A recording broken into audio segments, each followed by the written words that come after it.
और मेरे ज़िंदगी का एक ही उद्देश्य है जो था और आज है और मरते दम तक रहेगा।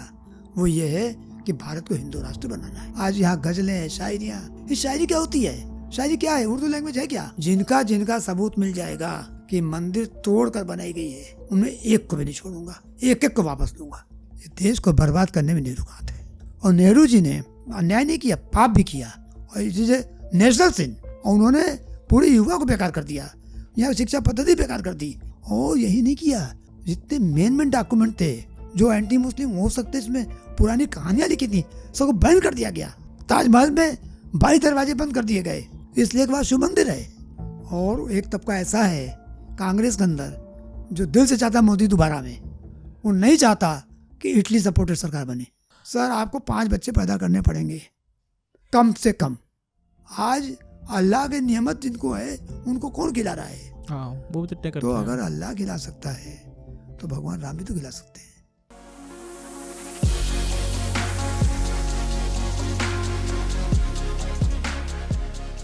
Hello everyone, welcome to the Jay and Bharat show. Today I'm incredibly privileged to have this podcast with Mr. Hari Shankar Jain, Senior Supreme Court Advocate of India. This is coming from Dr. Anand Ranganathan. He states, someday when we resolve to remember our heroes more than our tyrants, the name of Hari Shankar Jain would be at the very top. Sir, it is a big honor for me to have you on the show, sir. I cannot even express in words how much this means to me to have you on my show. Truly humble, sir. Thank you. Sir, आपके illustrious career की journey के बारे में पूछना चाहेंगे। Over the year sir आपने Gyanvapi case लड़ रहे हैं, राम जन्मभूमि का केस, मथुरा का केस। तो सर आपकी क्या इंस्पिरेशन रही है? देखिए, इंस्पिरेशन मुझे 11 साल की उम्र से है, क्योंकि मैं बीमारी की वजह से स्कूल नहीं जा पाया, और 10 साल की उम्र तक मेरी माँ ने मुझे पढ़ाया।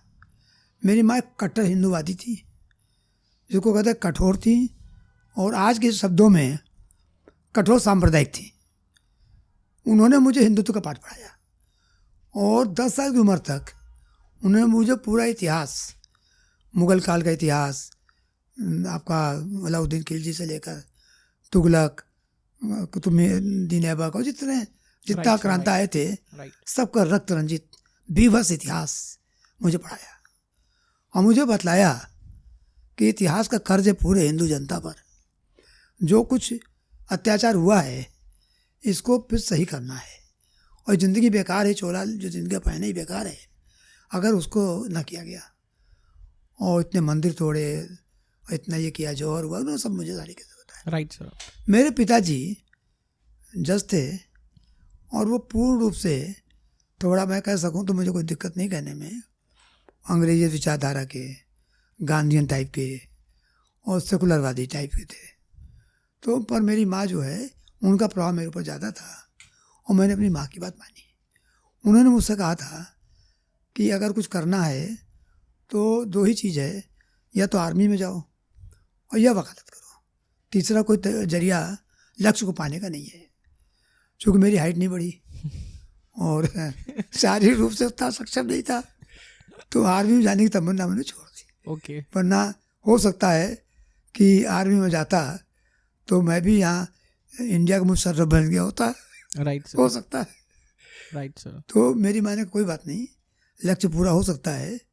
एडवोकेसी भी जो है ये कोई आर्मी मैन से कम नहीं है, और यहाँ आप काम कीजिए इस समझ के कि वो आर्मी मैन, और एक तरह का ये लीगल फाइट करनी है और इसको जीतना है।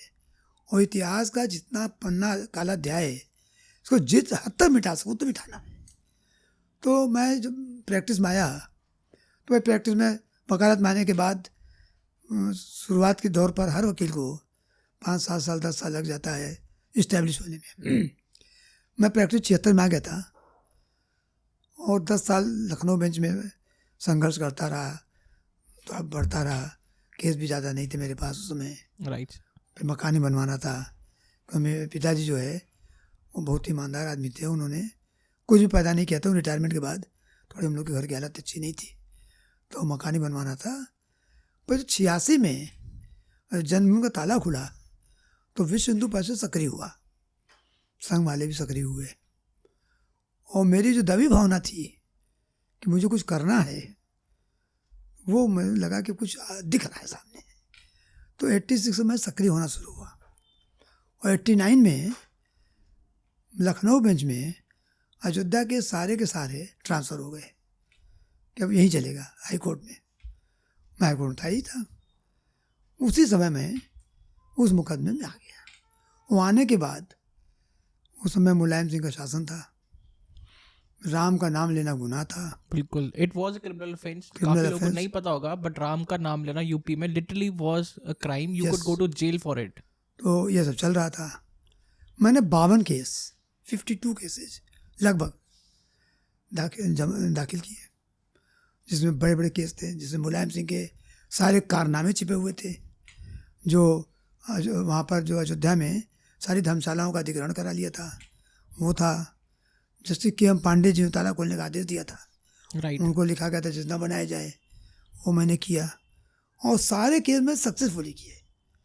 उन्होंने जो कैनोपी 9 नवंबर 1989 को जो शिलान्यास हुआ था, उसकी कैनोपी कटवा दी थी, वो मैंने बरामद कराई। कल करा के उनका उर्दू ट्रांसलेटर, उर्दू टीचर, शांति सुरक्षा बल उन्होंने बनाया था हिंदू मुस्लिम के नाम पर, तो वो मैंने सब रुकवाया। तो उसकी वजह से काफ़ी कुछ देखना पड़ा। Right sir.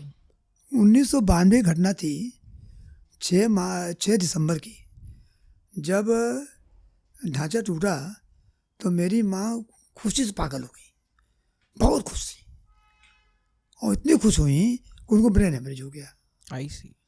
और 7 तारीख को सुबह चल बसी, जो कि मेरी बहुत शॉक था मेरी ज़िंदगी के लिए।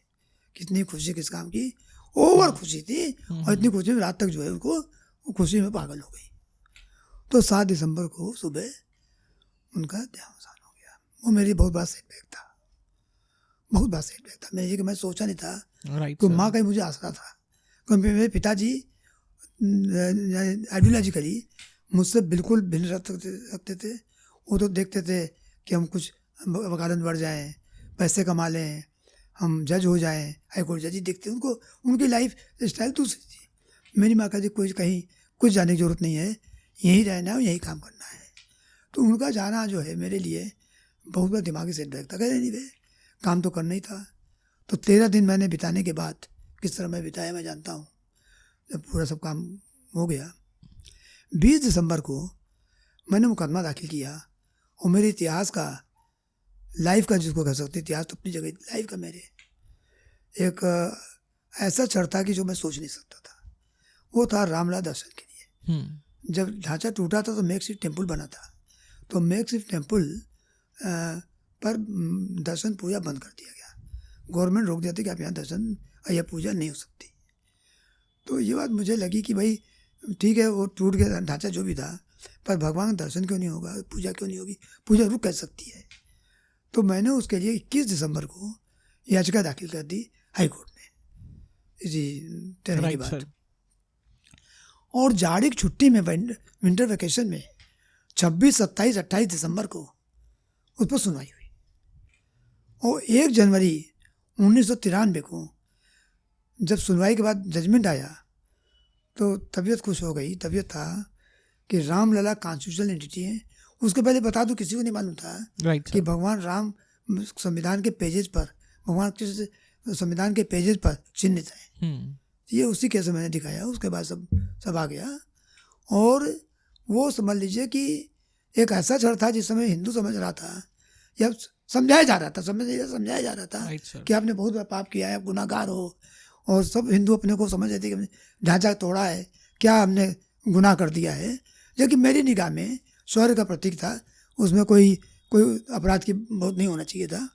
परंतु यहाँ सेकुलर सरकार ने इस तरह का माहौल बनाया, 3-3, 4-4 सरकारें बर्खास्त कर दी कि इसलिए कि चूँकि बीजेपी समर्थित गवर्नमेंट जो ढांचा गिरवाया, इस सारी सरकारें बर्खास्त कर दी गई। तो हिंदू बिल्कुल डर गया था। उस समय ही जजमेंट आया और मुझे खुशी है कि निडर होके मैंने किया और जज ने निडर होकर फैसला दिया। बिल्कुल। और ये फैसला दिया कि रामलला दर्शन होगा और रामलला दर्शन करना हमारा संवैधानिक हक है। और 1 जनवरी 1993 को जो फैसला हुआ वो पूजा चलती रही और अब तो खैर मंदिर बन चुका, बन रहा है। तो ये वो लाइफ का एक बहुत ही अमूल क्षण था। और उस समय जबकि अपराध बहुत समझाया जा रहा था। मैं कहता हूँ, मेरा मानना है कि हिंदू जनता के साथ अन्याय था जिसने कच्चे वाहियात सेकुलरवाद की शिक्षा दी थी कि ढांचा तोड़ दिया तो आपको अपराध बहुत लगेगी, जैसे आई एम ऑल्सो गिल्टी। अरे गिल्टी क्या बात है, जब दास्ता की निशानी थी, एक आपने हमारी मंदिर तोड़ के बना लिया तो ठीक है, जनता को नहीं हुआ, गिरा दी तो गुनाह क्या किया? कोई अपनी चीज़ गिराई ना, कोई राइट सर। उनकी तो गिराई नहीं, कहीं नहीं। वे तो वो मंदिर बन रहा है तो एक प्रणव था। तो ये जो उस समय के माहौल में मेरा कहना ये है कि जिस समय ये जजमेंट हुआ तो बहुत हमारे लिए अविस्मरणीय क्षण है कि जबकि राम के नाम पर गुनाहगार समझा जा रहा था, पर मैं एक विजेता की तरह काम कर रहा था। मुझे बहुत खुशी हुई कि राम दर्शन जो है वो प्रारंभ हो गया। इसके बाद तरह तरह के जितने के बहुत से केस किए। सरयू नदी में लाशें जो 30 नवंबर राइट 30 अक्टूबर 2 नवंबर को जो गोलीकांड हुआ था मुलायम सिंह द्वारा, उसमें बहुत लोग मारे गए थे। 362 की लिस्ट, राइट सर, जो मृतक थे वो मैंने कोर्ट जाने पेश की। बिल्कुल सर। वो सरयू में करके और फेंकवा दी थी, लाशें फेंकवा दी थी। बहुत ही जघन्य कृत्य था। मेरा मतलब कहने का ही, मैं अपने सीमित साधन में जो कुछ संघर्ष कर सकता था ये भावनात्मक था। ये किसी नियम से कहा नहीं था करने को। ये भी नहीं था कि हमारी कोई किसी से कोई लड़ाई हो, हमारी किसी से कोई व्यक्तिगत किसी से कोई लड़ाई नहीं है। पर ये 11 साल की उम्र तक जो मैंने पढ़ा और सीखा था, जो आपने पूछा मुझसे, राइट सर, उसका जवाब बता रहा हूँ कि शैशवावस्था जो दिमाग भर गया था वो आज तक भरा हुआ है। और मेरे ज़िंदगी का एक ही उद्देश्य है जो था और आज है और मरते दम तक रहेगा। वो ये है कि भारत को हिंदू राष्ट्र बनाना है। बिल्कुल। और हिंदू राष्ट्र बनने के लिए ज़रूरी है कि जो मंदिर कभी भी अतीत काल में तोड़े गए हैं, बहुत लोग कहते 3, अयोध्या का 9, 3000 भी हो सकते हैं, राइट, जिनका सबूत मिल जाएगा कि मंदिर तोड़ कर बनाई गई है, उनमें एक को भी नहीं छोड़ूंगा, एक एक को वापस लूँगा। अब देखिए, आजकल मैं टीवी पर देखता हूँ, जिस चैनल पर जाइए वहाँ पूछते हैं कि साहब ये कौन सी बात है, देश में सांप्रदायिक हालत ख़राब हो जाएगी, भाईचारा ख़त्म हो जाएगा। भाई, अगर भाईचारा ये है कि आप मेरी मंदिर पर चढ़ के बैठे रहिए और उसको मस्जिद बना के आपको भाईचारा चाहिए, तो मैं क्षमा चाहता हूँ, मुझे ऐसा भाईचारा नहीं चाहिए, बिल्कुल नहीं चाहिए। और इस भाईचारे का विरोध करता हूँ, ऐसे सेकुलरिज्म का विरोध करता हूँ और इसको कभी नहीं मानूंगा। हमको सारे मंदिर चाहिए जो कि भूतकाल में मुस्लिम शासकों द्वारा बर्बरतापूर्वक तोड़ दिए गए थे और उनको तथाकथित मस्जिद के रूप में कन्वर्ट कर या तो किया गया या उसकी कोशिश की गई। और मैं ये भी बतला दूँ कि मेरा फिर बता रहा हूँ आपको, दोबारा रिपीट कर रहा हूँ, व्यक्तिगत मेरा किसी से कोई झगड़ा नहीं है। ये केवल आइडियोलॉजिकल है। आइडियोलॉजी ये है कि आपने हिंदू को नुकसान किया है, आपने बर्बरता की है। बहुत लोग कहते हैं ऐतिहासिक भूल है, बहुत लोग नहीं, ऐतिहासिक भूल नहीं है। ऐतिहासिक भूल तो होती कि अब दिल्ली से दौलताबाद ले गए, वो ऐतिहासिक भूल थी। चलिए राजधानी वहाँ से यहाँ आ जाए, ये ऐतिहासिक बर्बरता थी, क्रूरता थी, सिन था। और जो सिन होता है, क्रूरता होता है, अमानुषिक कृत्य होता है, वो कभी माफ़ नहीं किए जाते। जो मानवता के खिलाफ कार्य होता है वो कभी माफ़ नहीं किए जाते। और मैं तो अपनी ज़िंदगी क्या, मैंने अपने साथ टीम तैयार की है। मैं, मेरी संतति, हमारे जो युवा दोस्त हैं, सब इस बात प्रतिबद्ध हैं कि अगर हमसे ज़िंदगी में छूट भी जाएगा जो काम, उसको वो पूरा करेंगे। और मैंने एक ऐसा पौधा लगा दिया है जिस पौधे से जितनी डाल हैं, जितनी डाल फैलेंगी वो सब गिरफ्त में ले लेंगी। और यहाँ पर जो माहौल मैंने बनाने की तैयारी की है, वो अगर मैं अपनी ज़िंदगी नहीं पूरा करूँगा तो पूरा होकर रहेगा। पर हिंदू राष्ट्र की तरफ बढ़ रहे हैं और प्रतिदिन हर सूरज के साथ एक नया कदम हमारा बढ़ रहा है। सर मेरा एक सवाल है, हो सकता है आपके लिए थोड़ा छोटा सा हो सोच में, but sir it is a very big thing. Sir आप इतना करेज कहाँ से आया, because it is tremendous what you are doing for the country. Sir इतने लोगों के अगेंस्ट आना, स्पेशली मुसलमान लोगों के अगेंस्ट आना, सर आप इतना करेज कहाँ से आया sir? Was an external factor या फिर आपका थॉट प्रोसेस क्या रहा है ओवर द ईयर्स? देखिए, आपसे मैंने बताया भी, मेरी माँ ही नहीं थी, मेरी गुरु भी थी। और उन्होंने मुझे 10 साल की उम्र तक इतना दिमागी तौर पर तैयार कर दिया था कि लोग सनकी कहेंगे, पागल कहेंगे, हाँ बहुत सी बातें कहेंगे, बहुत कुछ कहा जाएगा, और कहा भी गया। जब मैं पहले काम करता था लखनऊ में मिलनी वहीं शुरू की मैंने, तो हमारे जो अधिवक्ता साथी थे, हमारे पड़ोसी थे, अधिवक्ता साथी थे, हमारे नातेदार रिश्तेदार थे, वो कहते थे कि बहुत गलत काम कर रहे हैं और ये और पागल है, सनकी, मतलब जिसको जो मन आता तो कहता था। Right sir, right. पर मैं इतना दिमागी तौर पर, मेरी एक आदत है कि मैं दिमाग का पक्का आदमी हूँ। जो बात मैं डिसाइड कर लेता हूँ कि मुझे करनी है, चाहे मुझे सामने बड़ी से बड़ी मुसीबत दिखती रहे, once I decided I will do. Right sir. तो मैं तो अपनी माँ के चरणों में आज भी श्रद्धा सुमन अर्पित करूँगा कि माँ ने मुझे इतना मानसिक तौर पर पुख्ता बना दिया कि मेरे पास वो साहस आज भी है। और एक चीज़ और बताऊँ, साहस तब दिखता है जब आदमी कहीं से उसका सौदा करता है। मुझे इस बात की खुशी है कि मैंने आज एक नया पैसा भी किसी मुद्दे पर किसी से सौदा नहीं किया। अगर सौदा करता तो मैं वीक हो जाता। और आज भी मैं जिस तरह से युवा था जब था, जितनी थॉट प्रोसेस मेरे युवापन में थी, आज 70 साल की उम्र में भी जो 35 साल के पहले थी मेरी थॉट प्रोसेस, राइट सर। वही आज है, वही स्पिरिट आज है। आज मैं 10 घंटे 11 घंटे कभी कभी 12 घंटे मैं लगातार काम करता हूँ, क्योंकि मेरे देखिए मेज पर ही जो आप देख रहे हैं सब करीब करीब 16 मंदिरों के केस की फाइल तैयार हो रही है। तो लाइन हमारे लाइफ का सुबह शाम तक राउंड द क्लॉक एक ही काम रहता है कि कैसे किस मंदिर कैसे लेना है, कौन से हिंदू कानून जो बने हिंदू के विरोधी हैं, हिंदू विरोधी हैं, उस जगह मैंने वक्फ एक्ट चैलेंज किया, place of worship act challenge किया, जो सेकुलर सोशलिस्ट की परिभाषा जो कॉन्स्टिट्यूशन में प्रेम्बुल में आई है, और परिभाषा ने जो वर्ड आया है, राइट सर, उसको मैंने चैलेंज किया। ऐसे मैंने कई चीज़ें चैलेंज की हैं। कितना गिनाऊं आपको। जहाँ देखता हूँ कि हिंदू को नुकसान हो रहा है या ये हिंदू हित के विरोधी उसको तैयार करता हूँ। अभी मैंने मंदिरों पर एक रिट याचिका सुप्रीम कोर्ट दाखिल की है। तो इससे मेरा काम अनवरत चलता रहता है और बराबर चल रहा है, चलता रहेगा। और एक चीज़ बता दूँ कि साहस की बात किसी लिए मैं कोई नया काम नहीं कर रहा हूँ। मुझसे बड़े बड़े साहसी लोग दुनिया बैठे हैं। जो सियाचिन पर खड़ा है, मैं उसको सैल्यूट करता हूँ। उससे बड़ा साहसी है कि जो कि परिवार छोड़ के इस जाड़े में एक पैर से खड़ा, क्यों साहस है वो। देखिए उसको ये है कि हमको दबना नहीं है या हमको फायर करना, जरूरत पड़ेगी तो हम लड़ेंगे मातृभूमि के लिए। बिल्कुल सर। तो वो जो एक सेनानी में है, मैंने अभी आपसे बताया कि मेरी माँ ने कहा था कि तुम्हें एक सैनिक बन के रहना है जिंदगी भर। तो जो एक सैनिक में साहस होता है, वो साहस मेरे में था और आज भी है।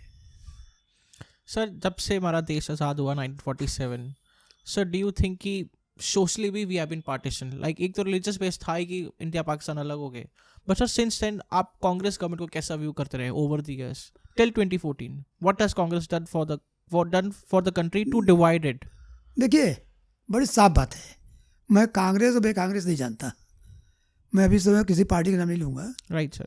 क्योंकि हमारा जो मूवमेंट है, बहुत से कांग्रेसी भी ऐसे हैं जो दिल से हमें सपोर्ट कर रहे हैं। ये बता दूं आपको। ओके। क्योंकि कांग्रेस में भी एक तबका ऐसा है जो हिंदुत्व का समर्थक है। सर कौन सा तत्व ऐसा है? वो नाम नहीं लूँगा। ओके। और एक तबका ऐसा है कांग्रेस के अंदर जो दिल से चाहता मोदी दोबारा में, वो नहीं चाहता कि इटली सपोर्टेड सरकार बने। तो इसलिए मैं आज की तारीख में किसी पार्टी का नाम नहीं लूँगा, पर इतना बता सकता हूँ कि जिस ढंग से अबुल कलाम आज़ाद को शिक्षा मंत्री बनाया गया, राइट सर, और 1950 से नेहरू जी ने एक सुनियोजित षड्यंत्र के तहत, सबसे बड़ी गलती मैं नेहरू जी की मानता हूँ। Right sir. As a prime minister बात कर रहा हूँ, नॉट एज ए कांग्रेसमैन। 62 में कहा चाइना से युद्ध हरवाया, उनकी गलत नीति का परिणाम था। शुरू से उन्होंने सारा मुस्लिम फेवर शुरू किया, और जितने कानून के समझ बने, एक से कानून सब हिंदू विरोधी बने, सारे हिंदू विरोधी थे। हिंदू कोड बिल बनाया आपने, तो उससे भी यूनिफॉर्म सिविल कोड भी ला सकते थे आप, वो नहीं लाए। तो नेहरू जी ने एक षड्यंत्र किया। जैसे कुछ लोग कहते हैं उनके बारे में, उनकी पेरेंटेज ऐसा, मैं उस बातों में नहीं पढ़ रहा हूँ। वजह जो रही हो, उनकी क्या थी क्या नहीं थी, बैकग्राउंड का मैं नहीं जानता, ना कहना चाहता हूँ। पर इतना जरूर कहना चाहता हूँ कि नेहरू जी ने जो किया वो देश के साथ अन्याय था। ठीक इसके विपरीत उनके मुकाबले में इंदिरा जी ने लाख गुना बेहतर काम किया। कम से कम कुछ नहीं किया, पाकिस्तान तो बंटवाया, ठीक है, Right. शिमला समझौते करके उन्होंने बहुत गलती की। इंदिरा जी ने दूसरी गलती की थी कि एक तरह से अगर देखा जाए तो अल्पसंख्यकवाद, धर्मनिरपेक्षता, ये वर्ड लेके आई, और उनका भी बाद में हिंदू मुस्लिम होगा कि मुस्लिम का प्रोटेक्शन करिए, दैट इज अदर एस्पेक्ट। पर राष्ट्र के लिए एक काम तो किया। तो इसलिए मैं नेहरू जी, उन्होंने चाइना से ज़मीन खो दिया और इन्होंने कहा बांग्लादेश से बनवाए, पाकिस्तान कटवाया, तो ठीक है, उन्होंने गलती की जिसकी वजह से बांग्लादेशी शरणार्थी यहाँ आ गए, वो तो उनकी गलतियाँ थीं।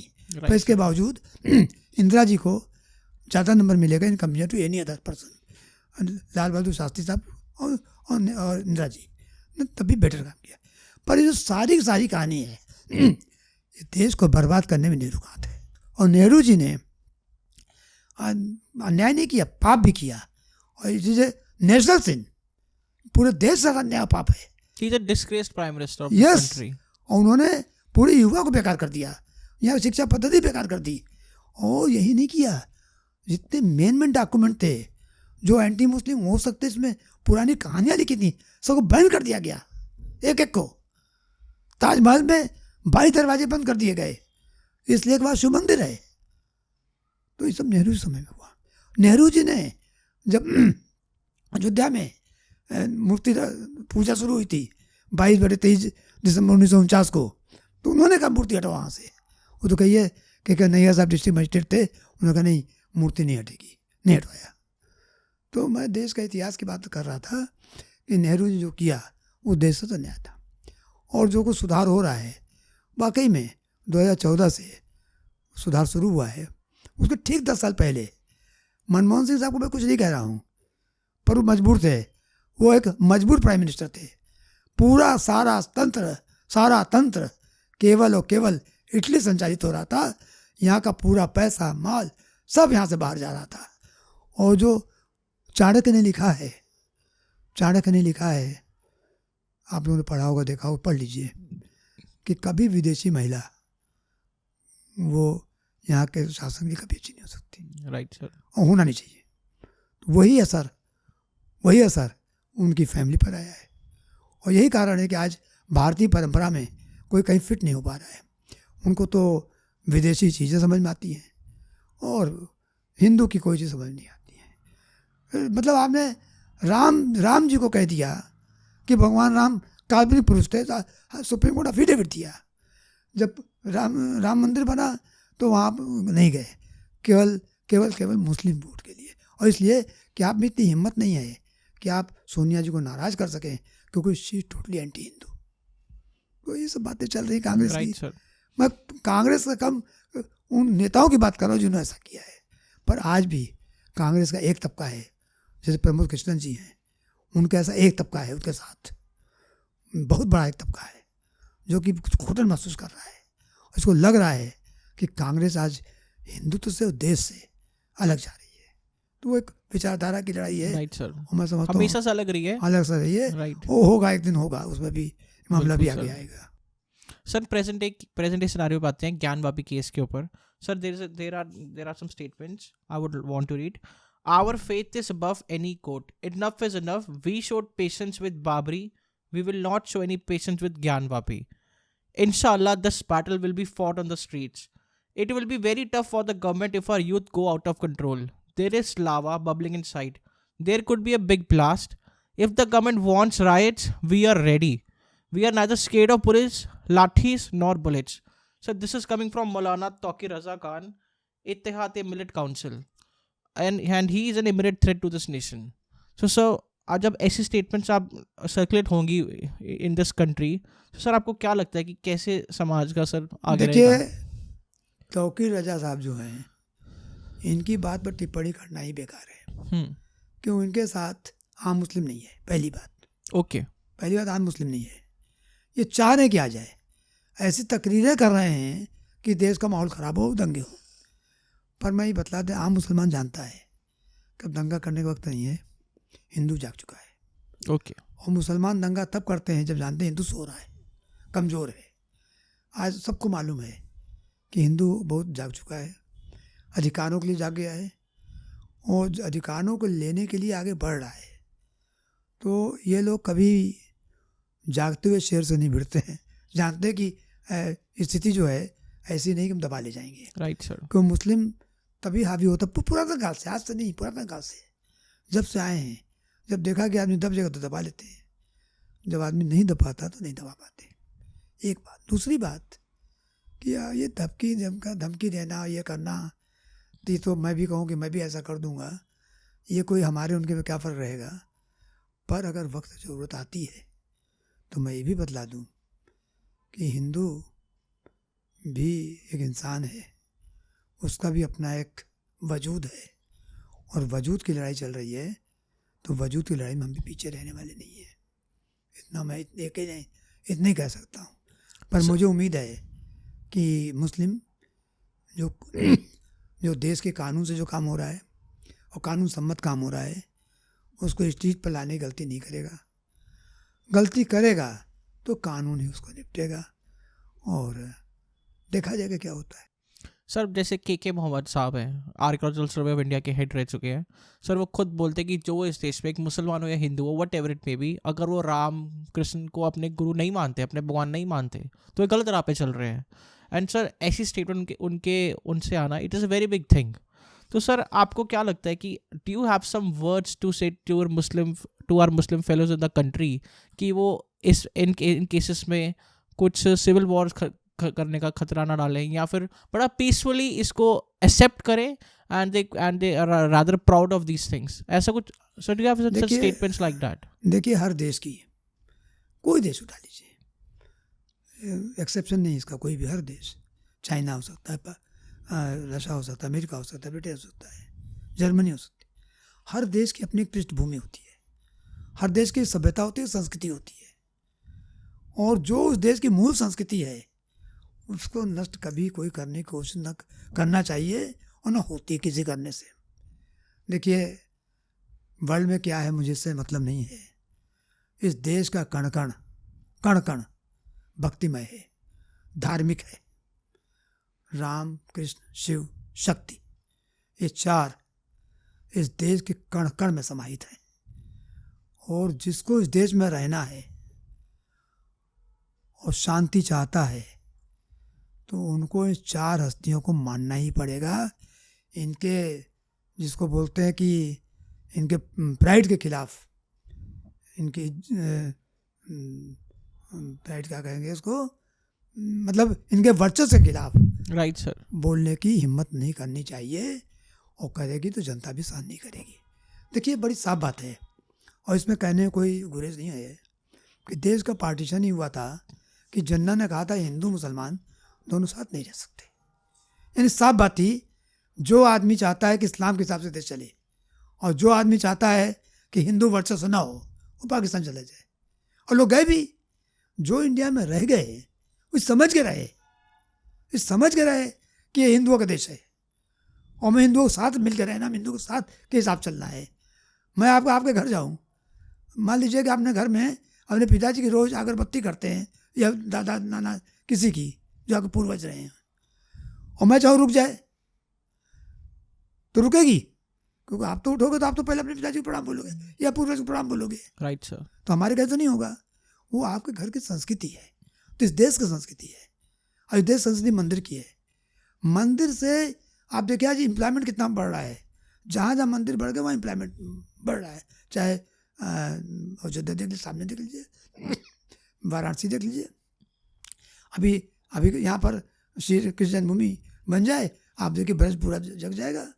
और देश में सारे सोना और सब चीज़ें, जो पहले समृद्ध देश था, इसलिए तक मंदिर थी, और मंदिर थोड़ा ही सी ले गया ताकि हिंदू को पराभव हो, हिंदू को मालूम पड़े कि वो शासित हो रहे हैं, उनको गुलाम पर एहसास हो।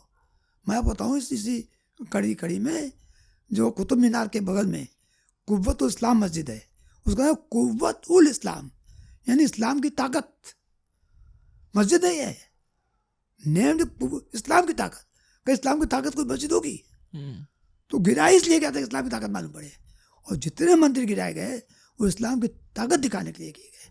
और जितने मंदिर हट क्यों नहीं रहे हैं, आज क्यों नहीं हटाने तैयार हैं? उनको मालूम गलती कर रहे हैं, आज इसलिए नहीं हटा रहे हैं कि इस्लाम की ताकत खत्म हो जाएगी। और हिंदू इसलिए है कि इस्लाम की ताकत खत्म करने के लिए जो मंदिर लिया गया तो उनको हटाना है, ताकि इस्लाम को मालूम पड़े कि अब आप शासक नहीं हो, अब इस देश की हिंदू जनता यहाँ की शासक है। इस सारे मंदिर वापस लेने हैं। अपार्ट फ्रॉम दिस कि सारी की सारी जो मंदिर हैं वो हमारे लिए ज़रूरी हैं, हमारी धार्मिक आस्था जुड़ी हुई है, एक अलग सवाल है, पर ये भी एक सवाल है। सर आप जैसे आप कुतुब मीनार की हम बात कर रहे थे सर, काफ़ी लोगों को नहीं पता कि Qutub Minar actually was a Hindu temple, right? वहाँ से काफ़ी हिंदू आइडल्स बरामद हुए थे। तो सर आप क्या व्यूअर्स को इतना देखिए, मैंने कुव्वतुल इस्लाम मस्जिद पर मुकदमा कर रखा है, चल रहा है, और मैं बता दूं, मैं तो देख के आया हूँ। Right sir. और आप भी नेट पर देख सकते हैं, वहाँ बोर्ड लगा हुआ है और अरबी में खुदा हुआ, अरबी में, एक मेरी कहने की बात नहीं, खुदा हुआ है। Right sir. कि 27 हिंदू और जैन मंदिरों को तोड़कर उनके मलबे से बनाया गया है। भगवान गणेश की मूर्ति आज भी वहाँ सामने जी, 2 मूर्तियाँ नीचे गिरी पड़ी थी, उसको हमने एप्लीकेशन देके सुरक्षित करवाया है। तो ये चल रहा है। अब आप इसको, इतने बड़े साक्ष्य को भी आप अगर इनकार करें तो ये तो हुआ कि सूरज क्या निकला हुआ, आप कहें कि हमको रात से दिख रही है, तो ये तो नहीं चल सकता। तो साफ दिख रहा है। ऐसे ही आपका ताजमहल है, तेजो महल जो देखा जाए तो, राइट? तेजो महल है, राइट। और मैंने उसका भी केस कर रखा है और बहुत जल्दी सामने आने वाला है वो भी। सर प्लीज बताना व्यूअर्स को, because many people don't know कि Taj Mahal was actually not built by Shahjahan, but it was built by Raja Mansingh. नहीं, Raja, I forgot the name. Raja Parmari Dev, हाँ, सन 1136 में, 1156 में, यस, राजा परमारी देव ने बनवाया था। और इट इज तेजो महल है।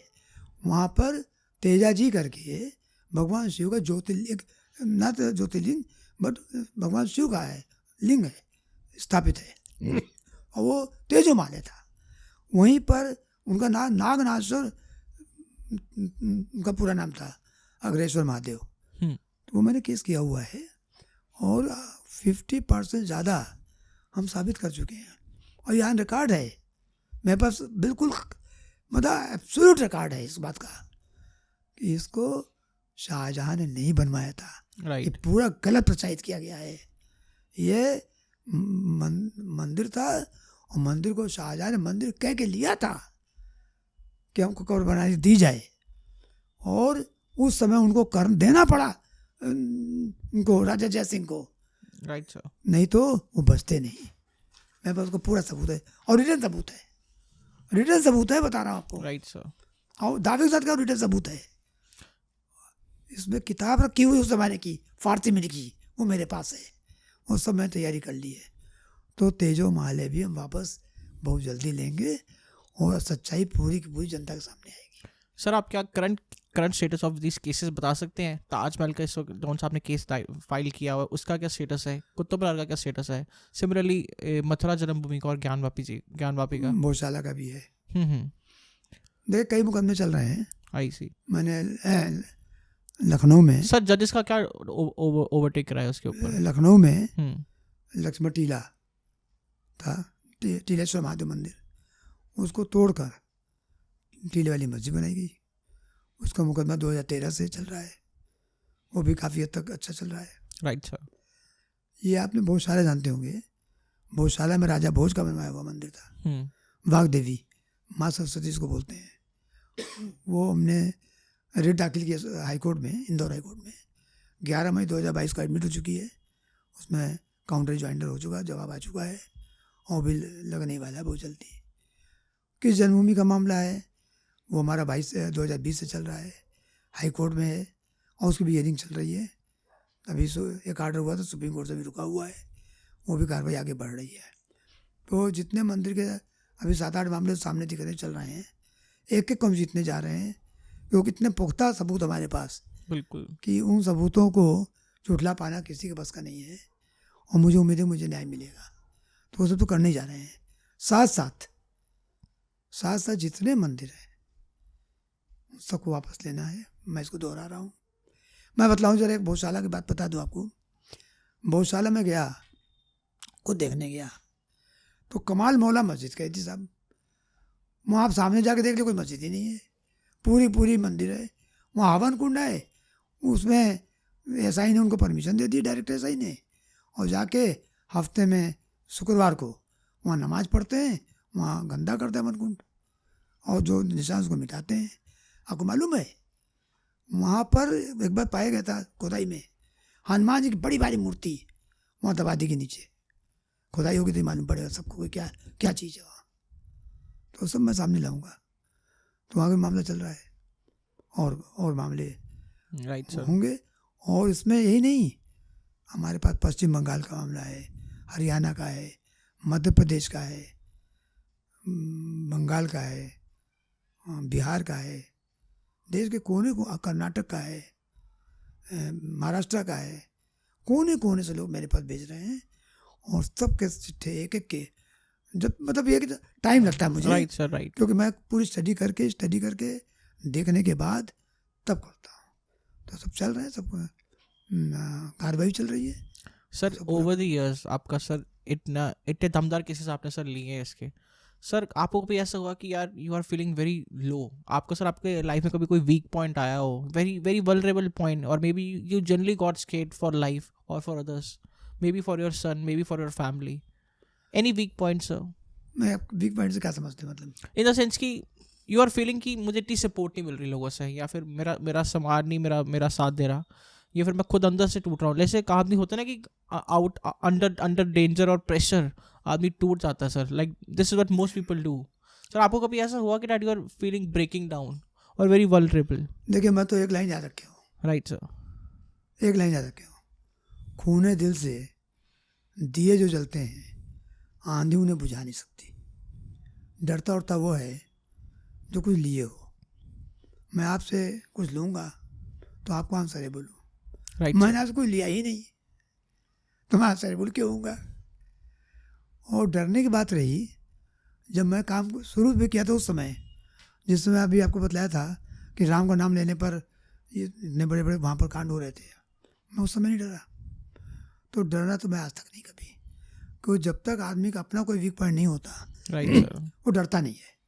और वीक पॉइंट दो ही होता है कि या कोई नंबर 2 का काम करे, बिल्कुल। या किसी से कोई आपका लेन देन हो। तो न मेरा किसी लेन देन है, न मेरा कैसा पॉइंट है, और मैं कोई अंडर हैंडलिंग करता नहीं हूँ। जितना आपसे कह रहा हूँ यही बात बंद कमरे में कहूँगा, राइट सर, यही खुली बात कह रहा हूँ। तो खुली किताब है, तो मैं नहीं समझता कि मुझे कोई किसी प्रकार का किसी अवरोध है। और दूसरी बात है कि जब आप काम करते हो ना, ईश्वरी काम, तो आप कुछ नहीं करते हो, ईश्वरी शक्ति ऑटोमेटिक आ जाती है काम करते करते।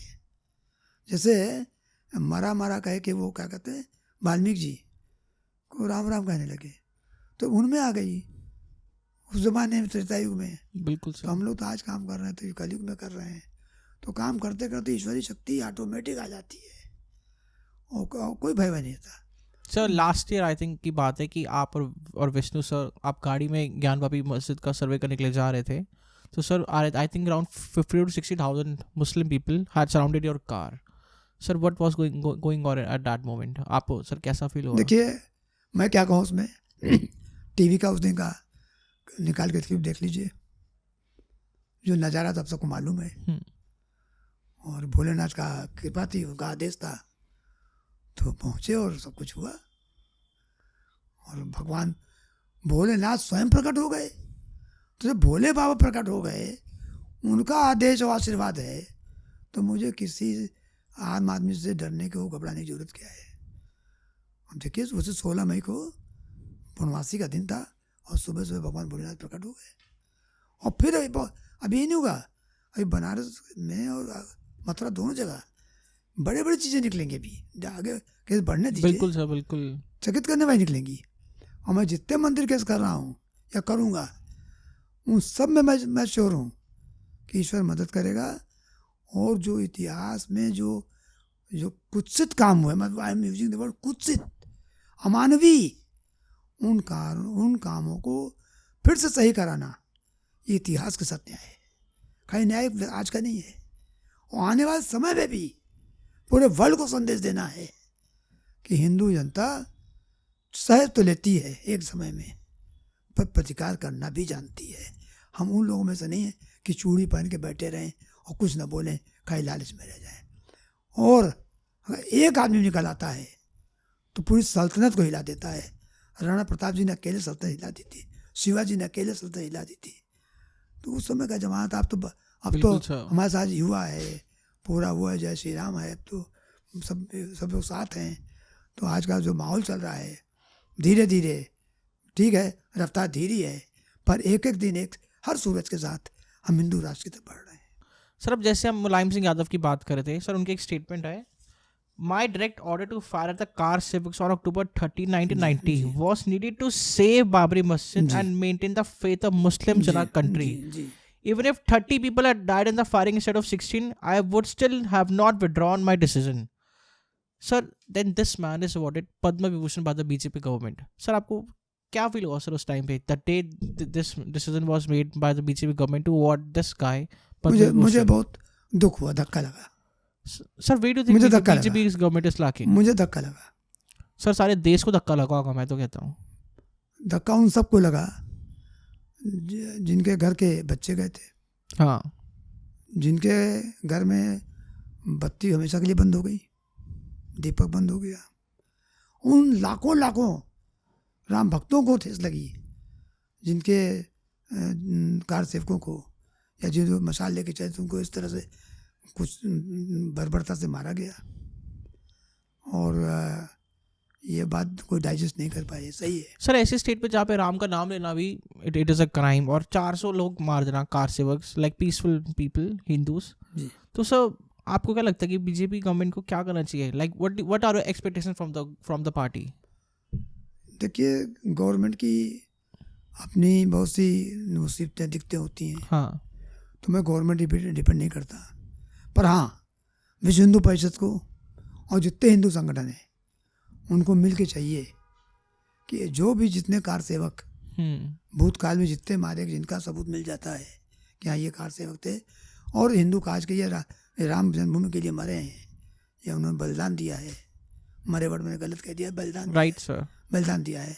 एक एक का कुछ न कुछ आगे परिवार कैसे चले और उनको एक सम्मान मिले, इसके बारे में क्या करना चाहिए। राइट, उनको सर कॉम्पेंसेशन भी नहीं दी उस टाइम पे। देखिए, कॉम्पेंसेशन कोई सॉल्यूशन नहीं होता। Right sir, obviously. इसके लिए उनका ऐसा इतना बढ़िया स्मारक बनाकर और उनका नाम उद्धित करना चाहिए कि पीढ़ियाँ देखें। पैसा तो ठीक है मिले, बाकी आप करिए अपने, वो मैं नहीं कह रहा हूँ, पर देखे यहाँ की जनता के हमारे ऐसे लोग थे जो इस जन्मभूमि के लिए मरे हैं और बलिदान दिया है, वो जरूरी है। सर आपको लगता है कि Hindus are against Hindus themselves? Do you think कि सर हमारे हिंदूज में इतनी यूनिटी नहीं है? काफ़ी लोग जात पात में घुस जाते हैं, कास्ट सिस्टम करते हैं, रेसिज्म करते हैं in the same sense. Hindus तो सर इंटर कास्ट मैरिज भी बड़ी कम होती है। सर आपको लगता है कि लाइक नेशनल यूनिटी नहीं बन रही हिंदूज में? देखिए, आप सही कह रहे हैं, हिंदूज में कुछ कमियां हैं। देयर आर रीजन सर कि ऐसे ड्रैकोनियन लॉज हमारी कंट्री में एग्जिस्ट करते हैं। कमियां हैं और उन कमियों की वजह से तो गुलाम हुए थे। बिल्कुल। अगर ये ईर्ष्या, द्वेष, लालच ये न होती तो क्या मुट्ठी पर मुसलमान आके यहाँ शासन कर पाते। परंतु आज के ज़माने में नज़रिया बदल चुका है, वो बात नहीं जो पहले थी। आज कास्ट सिस्टम भी उस तरह से प्रभावी नहीं है। और एक चीज़ आपको और बता दूँ, आज मुस्लिम जो है, हिंदू कुछ नहीं लड़ रहा आपस में, पूरे वर्ल्ड में मुस्लिम से लड़ रहा है। आज देख लीजिए, पाकिस्तान में आए दिन विस्फोट हो रहे हैं, अफगानिस्तान में हो रहा है, सीरिया लेबनान में क्या हो रहा है, इराक ईरान में क्या हो रहा है। Right sir. तो हम तो बहुत अच्छे हैं। आज हमारे में जो मन मुटाव है वो एक राम आ जाता है, जय श्री राम, तो सब मन मुटाव दूर हो जाता है और उस समय अब सब एक होने लगे हैं। काफ़ी बदलाव आया है। सर आपकी एक स्टेटमेंट है that once India achieves freedom, it should remove all signs of slavery and assert its ancient identity. Sir, what do you think are the signs of slavery which India is still having? ये जो बयान आपने बताया बिल्कुल सही है। Right sir, वो agree. Slavery का निशान खाली एक दो नहीं होता, खाली नहीं होता कि आपने एक मंदिर ले ली। आज देख लीजिए, पूरे दिल्ली में आप लगता है पाकिस्तान में आ गए हैं। Babar road, Shahjahan road, Akbar road, Akbar road, तो सब दुनिया के आ गए। पृथ्वीराज रोड नहीं है, राणा प्रताप रोड नहीं है जो देश के लिए मारे कटे। तो ये तो बदलना ही पड़ेगा। जो नाम है देखिए, जैसे इलाहाबाद, फैजाबाद या और ऐसे ही अहमदाबाद, गाजियाबाद। गाजियाबाद। तो भाई आज मुस्लिम के नाम पर कोई शहर कैसे हो सकता है? जिन्होंने आकर इस देश की संस्कृति को बदला या ओरिजिनल नाम बदला, वो कैसे हो सकता है? या हम लोग आए दिन कुछ नहीं करते हैं तो साहब आपने को करके शुक्रिया, अरे भाई शुक्रिया हम कैसे कहेंगे? हम धन्यवाद कह सकते हैं। तो जो कल्चर मिक्सअप हो रहा है, उर्दू जब से आप उर्दू लाइक करने लग गए, उर्दू हमने बराबरी का दर्जा दे दिया, तो ये सब हटना चाहिए ना। आज यहाँ गज़लें, शायरियाँ, ये शायरी क्या होती है? शायरी क्या है? उर्दू लैंग्वेज है क्या? मैं फ्रैंकली बताना चाहता हूँ, राइट सर। उर्दू लैंग्वेज सबसे कोई रिच नहीं, कुछ नहीं है रिच, केवल और केवल हुस्न और शराब, दो के इर्द गिर्द घूमती पूरे। आप कोई लिटरेचर उठा देख लीजिए, या बोतल नाच रही है या मैं बोतल के अंदर नाच रहा हूँ या सीना के नाच रहा हूँ। तो पूरे उर्दू लैंग्वेज ही कुछ नहीं है। और जो उर्दू लैंग्वेज जो शायरी और गज़लें जो आ रही हैं, इससे यूथ खराब हो रहा है। आज हमारे जो कालिदास का जो किताबें थी, जो इतिहास था, जो हमारे जितने कविताएं हैं, और इतना भारी भारी अच्छे अच्छे, हम कहते हैं श्रृंगार रस में एक से एक हमारी कविताएं, क्या उर्दू मुकाबला करेगी उसका? तो वो सब विलुप्त हो रहे हैं, हमको उन सबको वापस लाना होगा। और साथ साथ जो सबसे बड़ी बात है कि हमारे यहाँ वेद शास्त्र की पढ़ाई नहीं हो रही है। जब तक यहाँ वेद शास्त्र पढ़ाने का स्कूल नहीं खुलेगा और हर माँ बाप बच्चे को कंपल्सरी शिक्षा धर्म के नहीं देंगे, तब तक गड़बड़ होता रहेगा। देखिए यहाँ माँ बाप को बॉलीवुड की जो पिक्चरें हैं उसमें लड़के लड़कियों को शिक्षा देनी चाहिए कि बंद करो, कि इस देश का सबसे ज़्यादा नुकसान बॉलीवुड ने किया है। और बॉलीवुड ने किस लिए किया है कि वहाँ सब खान ब्रदर्स हैं। तो उन लोगों ने सुनियोजित षड्यंत्र के तहत इस्लाम परोसा है इस तरह की आपको इस्लाम से आकृष्ट हो और हिंदुत्व से लगो। सारी पिक्चरें हिंदुओं के खिलाफ बनी है, तो हमको बॉलीवुड का बहिष्कार करना पड़ेगा। और जिस ढंग की पिक्चरें बन रही हैं, खाली इस्लामी नहीं है, उसको जगह एक पॉइंट हुआ, हिंदू सभ्यता संस्कृति नष्ट करनी बन रही है। जैसे आज वैलेंटाइन डे चल रहा है, वैलेंटाइन क्या होता है? Right sir. पसंद नहीं मना सकते आप, व्हाट इज वैलेंटाइन डे? तो और जो भी पिक्चर में मैं नहीं कहना चाह रहा हूँ, राइट सर, वो हमारी सभ्यता संस्कृति के खिलाफ है। तो बहुत काम करने की जरूरत है। और फॉरमोस्ट चीज़ है कि आपको बच्चे को शिक्षा देनी पड़े। होगा कैसे? बच्चे को तो आप पढ़ा रहे क्रिश्चियन स्कूल में, मिशनरी स्कूल में, जहाँ की आपको मैं बतला दूँ, बहुत सी मैं पर्सनली जानता हूँ, कलावा पहन चले गए तो क्रिश्चियन स्कूल कलावा काट देते हैं कि आप नहीं पहन सकते हो। तिलक लोग तो छोड़ दीजिए, अगर लड़की बिंदी लगाए चलेगी तो आप अब नहीं पहनने दोगे, अगर शादीशुदा सिंदूर लगाए चलेगी तो आप नहीं करने दोगे। तो ये तो संस्कृत सर काफी लोगों को पता नहीं होगी राइट टू एजुकेशन एक्ट के कारण 10,000 इंडियन हिंदू स्कूल्स वर क्लोज्ड।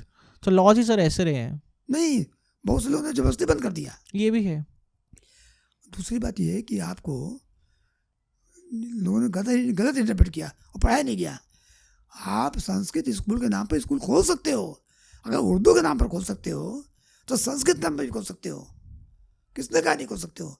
भाषाई अल्पसंख्यक के नाम पर भी आर्टिकल 13 में स्कूल खुल सकता है, आपने नहीं खोला तो अकड़ में है ना आप, हिंदू अकड़ में है। गलतियाँ सरकार की है जो अपनी जगह है, उसको छोड़ दीजिए, हमारी तो गलती है। आज हमने क्यों किसने कहा टाई लगाई? अब किसने कहा टाई लगाई है भाई? अब टाई लगाई क्रिश्चियन का जिस समय 25 दिसंबर आती है, 1 जनवरी आती है, राइट तो क्या वो कहते हो जो जब्बेदार घूमते हैं, जो हाँ सेंटा क्लास, किसने बताया भाई कि आप सेंटा क्लास बनिए? राइट। ये सब गलती हमने भी की है और हमको सबसे पहले सारे हिंदू संगठनों मिलके एक हिंदू घर में इन गलतियों को रोकना पड़ेगा। और स्कूल में तो ठीक है, स्कूल हिंदू स्कूल खुलेंगे, कब खुलेंगे तो बात की बात है। घर में तक पढ़ाने से किसी ने नहीं रोका। आपको तिलक लगाने, चोटी रखने तो किसी ने रोका? वो तो आप कर सकते हो, बिल्कुल बहिष्कार कीजिए। देखिए उनको मानना पड़ेगा, किसी स्कूल बहिष्कार कर दीजिए। डाइट है, आप सोचिए जो प्रेप होता है, यानी एक दर्जा के पहले केजी पेजी क्या होता है, राइट सर, उसमें एडमिशन कराने के 2.5 लाख 3 लाख, मैं आपको 3-4 साल पहले बता रहा हूँ, रुपया दे के लोग एडमिट कराते बच्चों को। तो आप तो खुद ही किसे भेज रहे हो? तो गलती हमारे जो पेरेंट्स हैं उनकी है, हिंदू जनता की है। आपको कोई कुछ नहीं बिगाड़ सकता, आप खुद ही अपना खुद बिगाड़ रहे हो। तो आपको अपने ऊपर खड़े होना पड़ेगा। पर जब आप खाली सोचोगे कि हम क्लर्क बना दे, बाबू बना दे और शिक्षा दे, डिग्री मिले और हमारे बच्चे को जॉब मिल जाए, हो जाए, तो नहीं होता ऐसे। Right sir. दूसरी जो एक बहुत बड़ी गलती हो रही है, मेरी बात अच्छी नहीं लगेगी किसी को, पर मेरी एक आदत है कि बात अच्छी लगे खराब लगे, मैं अपनी बात कहता जरूर हूँ। हिंदू जनसंख्या घट रही है, हिंदू जनसंख्या घट रही है। ऐसा घुट्टी पिला दी कि इंदिरा गांधी जी ने ऐसी घुट्टी पिला दी, 77 में एक माहौल बना दिया कि 2 बच्चे अच्छे होते, हम 2 हमारे 2, और उसके पहले हमारे लोग जो पूर्वज थे सबके 4, 5, 8 बच्चे होते थे, कोई भगवान की वो प्रसाद था। आज जो लिमिट कर दिया, अब 2 से 1 पर आ गए, और कुछ तो कबूल कहते हैं कि मैं बच्चे ही नहीं करना है, ऐसी जिंदगी बहुत अच्छी है। तो आप इसको यूरोपियन कंट्री बना दोगे, ज़्यादा नहीं 10-15 साल बाद ये देश बुढ़ा देश हो जाएगा, जवानी खत्म हो जाएगी, किसी को ताता, चाचा, ताऊ, बुआ, मौसी कोई नहीं मिलेगा, सब रिलेशन खत्म हो जाएंगे। Sir, India will become a Muslim country if नहीं बन सकता। Hindus are not there. अगर आप If Hindus don't reproduce, sir आपको 5 बच्चे पैदा करने पड़ेंगे कम से कम। आज अल्लाह के नियमत जिनको है उनको कौन खिला रहा है? हाँ, वो तो तय करता तो है। अगर अल्लाह खिला सकता है तो भगवान राम भी तो खिला सकते हैं। ये सोचना गलत है। मेरा कहना है कि जो इस धरती पर आएगा वो अपना भाग्य लेकर आएगा, और वो भाग्य लेकर आएगा, उसको जो कुछ मिलना हो मिलेगा। कोई माँ बाप सोचेंगे मैं खिलाता हूँ, मैं पालूंगा, तो बिल्कुल मैं वाली पॉलिसी गलत है। किसी में औकात नहीं है कि वो ईश्वरीय परंपरा को समाप्त कर सके या उसके ऊपर बैठ सके। ये तो जो भगवान भेजेगा, भगवान उसका भाग्य बना के भेजता है, उसको मिलेगा। पर ये बात है कि जितने भाई बहन होंगे उतना परिवार बढ़ेगा और परिवार सुखी रहेगा। परिवार कम होगा, हिंदू घटेगा और देश बटेगा और देश कमजोर होगा। ये भी खुद में this is very true, because I don't think so. तो आप नौजवान हैं, अभी तो मैं आप ही से कह दूं, राइट सर, तो कम से कम आप लोग कसम खा लीजिए कि चाहे कुछ हो, हमको 5 बच्चे पैदा करने हैं। 5 से 4 नहीं होने चाहिए, 6 हो जाए, 7 हो जाए, 8 हो जाए, बड़ी अच्छी बात है। और ये प्रोत्साहन, देखिए आपको बता दूं, मैं ऐसे नहीं कह रहा हूँ। राइट सर, रशिया में आज बच्चे पैदा करने there is an incentive, special पैसा दिया जा रहा है। चाइना ने गलती मान ली, गलती की, आज वहाँ 1 बच्चे पर इतना पैसा, 2 पर इतना, 3 पर इतना, अब वहाँ शुरू खत्म हो गया सब उन लोग का। सब आज गलती महसूस कर रहे हैं। जो गलती उन लोगों ने की थी वो गलती आज आप कर। आज पूरा यूरोप जो घबरा रहा है कि उनका क्रिश्चियन पॉपुलेशन बहुत कम हो रही है, खत्म हो रही है। हाँ, they need to have more kids. Yes, तो ये गलती आप मत कीजिए, आप लोग मत कीजिए। और आज भी अभी भी कोई बिगड़ा नहीं है। राइट सर, अगर अभी भी नौजवान जग जाए तो देश की जनसंख्या जो है यहाँ पर 95% हिंदू होने चाहिए कम से कम देश में। आपकी जनसंख्या इतनी होनी चाहिए। और मैं दावे के साथ कह सकता हूँ कि जितनी जनसंख्या, आपके जितने बच्चे होंगे, सबको खाने को मिलेगा। मेरे घर में लोग काम करते हैं, जो मेड्स आती हैं, आज भी उनके पास 6-7 बच्चे हैं, 6-7 बहनें भाई हैं, और सब खा रहे, सब कमा रहे हैं। ये जो एलाइट क्लास है, इसने कर रखा है ज़्यादा ना हो, क्योंकि आपको तो ड्रिंक भी चाहिए, आपको स्मैक भी चाहिए, आपको वो जो हुक्का बार उसमें भी जाने को चाहिए। तो अगर आपको 20,000 रुपये रोज का खर्चा है तो हर बच्चे को नहीं मिल सकता है। पर दाल रोटी सबको मिलेगी, पर आप तो चाहते नहीं हर आदमी हवाई जहाज से ट्रैवल करे। राइट सर, ये सोच बदलनी पड़ेगी। Subsistence living. यस सर, मैं आपसे जानना चाहूँगा, अब बच्चों की बात कर रहे थे sir, how proud you are of Vishwa Shankar Jain, because sir there is senior Supreme Court advocate Ashwini Kaur Upadhyay, he is also national torch bearer for this country. उनका भी सर स्टेटमेंट थी कि अगर मेरा विष्णु जैसा बेटा होता तो मैं तो गदगद हो रहा था। तो सर आप कितना प्राउड है विष्णु जी पे? आपने सवाल मैं क्या, कोई वैसा नहीं होगा जो विष्णु प्राउड ना हो। बिल्कुल, सारा देश प्राउड है सर, प्राउड है। I am even getting emotional asking you this question.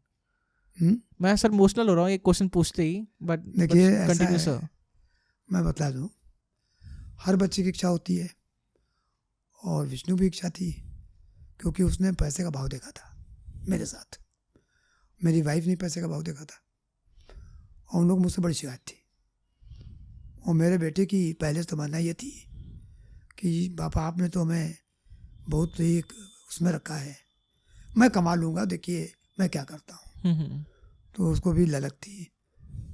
तो जब अयोध्या केस यहाँ आया, एवार हुआ, राइट सर, इन 2016। जी हाँ, 2016। तो उसके पहले कुछ घटना ऐसी खत्म हुई थी, मैं उस पर नहीं दिखाना चाह रहा हूँ। बीमार पड़ा था, कुछ ऐसा हुआ था, उसका मन बदल गया। उसने मैं वही करूँ जो आप कर रहे हैं। तो हमने कहा एक बात समझ लो कि वही देखना पड़ेगा जो मेरे साथ देखा है। बिल्कुल, ये समझ लो, स्ट्रगल्स, ये स्ट्रगल कर पाओ। पर मेरे साथ आने का मतलब ये हुआ कि स्ट्रगल है, बिल्कुल सूखा सूखा मामला है, कोई ऐशो आराम नहीं है, जिंदगी भी खतरे में है, और तुम्हें कंप्रोमाइज़ नहीं करना है कभी, क्योंकि I am non compromising person. मैं कंप्रोमाइज एब्सोल्युटली, हैं, एब्सोल्युटली, कम नो कंप्रोमाइज, और कभी लालच में नहीं आना है। 2-3 बातें मैंने बताई। हम कहा ये हो तो आ जाओ। उसने कहा ठीक है, मैं वचन देता हूँ, मैं जैसे आप कह रहे हैं वैसे करूँगा, और मैं उन्हीं पर चलूँगा। तो इज डूइंग, राइट सर। अच्छा काम कर रहा है। सर आपको क्या लगता है सर, अभी जैसे करंट गवर्नमेंट है और प्लस आर्टोलॉजिकली वन इज थिंग कि आप और बच्चे पैदा कीजिए, राइट, बट सर अगर हिंदुस्तान को एक विश्व गुरु बनाना है तो सर उसके ऊपर आपके क्या पॉइंट्स रहेंगे प्रिसाइसली? देखिए, विश्व गुरु कहने से कुछ नहीं बनता। आप कहना कहा कीजिए, जब आपके पास वैभव आ जाएगा, आप यहाँ फर्स्ट या सेकेंड इकोनॉमी बन जाओगे वर्ल्ड की, स्पिरिचुअली आप बहुत स्ट्रांग हो जाओगे, पॉपुलेशन आपकी ज़्यादा हो जाएगी, और आपके गुरुकुल खुल जाएंगे। हर आदमी, हर बच्चा संस्कृत का मंत्र जान जाएगा, क्योंकि हमारे मंत्रों में इतनी शक्ति है कि आपको मालूम है, अगर मंत्र से बिना अग्नि प्रज्वलित किए अगर मंत्र पढ़ दें तो लकड़ी में आग पैदा कर दें, उसका बंद करिए। हमारे वो शक्ति मंत्रों में। तो विश्व गुरु बनने बचा क्या? आज नासा के पास है क्या? हमारी कैलेंडर उनके यहाँ चलता है। हमारे यहाँ सदियों पहले जो नासा है तो अब किया है। हमारे यहाँ सदियों पहले किस दिन पूर्णमासी होगी, किस दिन क्या होगा, किस दिन अमावस्या होगी, किस दिन आपका चंद्र ग्रहण लगेगा, सूर्य ग्रहण लगेगा, सब बता दिया। तो हम तो विश्व गुरु तभी बन पाएंगे जब स्पिरिचुअली हम स्ट्रांग होंगे, और स्पिरिचुअलिटी तब बढ़ेगी, धर्म आएगा। बिना धर्म आए आप विश्व गुरु नहीं बन सकते। विश्व गुरु के लिए चाहिए कि इकोनॉमिकली आप स्ट्रांग हो, आर्मी आपकी स्ट्रांग हो, आपको इतनी आर्मी होनी चाहिए, इतना संगठन होना चाहिए कि हम अगर बड़े बड़े इकोनॉमिक पावर लड़ने आ जाए, एटॉमिक पावर, तो हम उनसे लड़ सकते हैं। और आध्यात्मिक इतने स्ट्रांग हो कि हम यहीं से अपने अध्यात्म से चीज़ों को हल कर सकते हैं। वो आध्यात्मिक ताकत हमको लानी पड़ेगी जो त्रेता युग में हमारे पास थी। तो इसलिए विश्व गुरु थे। इसलिए विश्व गुरु नहीं थे खाली विश्व गुरु होने के लिए। विश्व गुरु ये थे कि हमारे पास आध्यात्मिक ताकत थी, और वही तो कारण है, मैं आपसे इतनी देर से कह रहा हूँ कि आध्यात्मिक ताकत छीनने के लिए मंदिरों को तोड़ा गया। Right sir. और उन आध्यात्मिक ताकत को लाने के लिए जरूरी है कि हमारे मंदिर फिर से इकट्ठे हो, और फिर से मंदिर पूजन पाठ शुरू हो, पूरे देश का वातावरण एकदम शुद्ध होगा। विश्व गुरु तो फिर आप बन ही जाएंगे, कौन रोकने वाला? Right sir. Sir thank you so much for being on the show sir. मैं आपका सर दिल से धन्यवाद करता हूँ आपके साथ कॉन्वर्सेशन के लिए सर। बहुत मज़ा आया। It was an honour of my life sir. Thank you so much.